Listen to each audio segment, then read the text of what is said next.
नमस्कार, प्रणाम। हम गायक जख्मी जितेंद्र।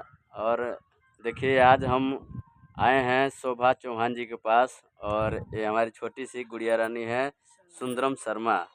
और देखिए, इन लोगों का कितना सुंदर डांस वीडियो रील वायरल हो रहा है। आप लोग अपना प्यार दुलार करें और सपोर्ट दीजिए। और देखिए, शोभा शर्मा जी कुछ कहना चाहती हैं। शोभा चौहान जी, सॉरी। हम कुछ यही कहना चाहते हैं कि हम मिलने के लिए बहुत खुशी हो रहा है मिल के यहाँ से। आप सब ज़्यादा से ज़्यादा सपोर्ट कीजिए। सबको प्रणाम। सुन हमारे यूट्यूब पे देखने वाला जो भी है, हमारा फेसबुक पे देख रहे हैं, चाहे इंस्टाग्राम पे देख रहे हैं, सबको प्रणाम कर रहे हैं। आज ज़्यादा से ज़्यादा सपोर्ट कीजिए।